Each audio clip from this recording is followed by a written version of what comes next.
Le Zap d'Europe 1. Tout ce qu'il ne fallait pas manquer aujourd'hui sur Europe 1 avec Maud Descamps. Bonsoir Maud. Bonsoir Nicolas, bonsoir à tous. L'actualité du jour, c'est évidemment le remaniement attendu d'un instant à l'autre et l'annonce ce matin de la démission de François Bayrou.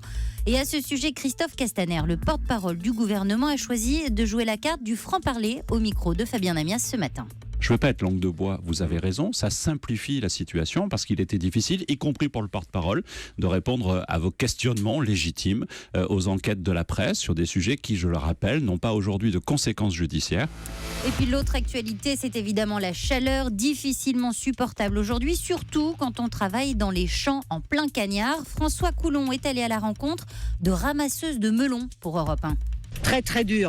Venez donc avec nous, vous verrez un petit peu là. À vous mettre accroupi et pour ramasser les melons à la chaleur qu'il fait. C'est très très difficile. Surtout qu'en plus on n'est pas toutes jeunes, on a 60 ans nous toutes les deux. Il faut le faire quand même, hein. C'est très physique.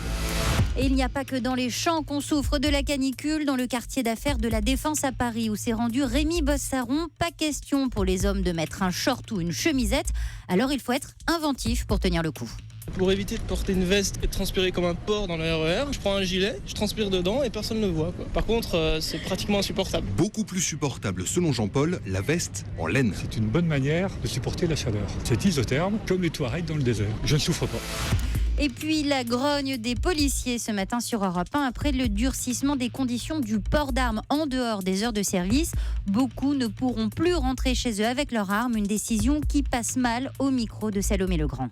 C'est pas très cohérent, quoi. Si on estime que vous pouvez représenter peut-être un risque avec votre arme, à ce moment-là, vous la prenez pas du tout. Mais même en service, que vous soyez policier en service actif ou policier quand vous rentrez chez vous, vos tirs, ce sont les mêmes. Ça commence à ronchonner dans les services sérieusement. Et on termine, Nicolas, sur ces quelques mots de Raphaël Enthoven qui est revenu ce matin sur le travail du reporter après la disparition de Stéphane Villeneuve et de son fixeur Bakhtiar Haddad, tué à Mossoul en Irak. Pour être courageux, c'est savoir, dit Arendt, quitter le foyer pour embrasser le monde à l'image de Stéphane Villeneuve, Véronique Robert et Bakhtiar Haddad et témoigner du mal que l'homme peut faire à l'homme. En ce sens, qu'il risque sa vie à Mossoul ou son honneur et sa santé à un meeting des Insoumis ou du Front National, tout journaliste de terrain défend plus que la liberté, la possibilité même d'un monde commun. Voilà, Raphaël Enthoven sur la dramatique explosion donc, qui a coûté la vie à Stéphane Villeneuve et à Bakhtiar Haddad et grièvement blessé la journaliste de Paris Match, Victor Robert. Tout cela dans le Zap de Maud Descamps.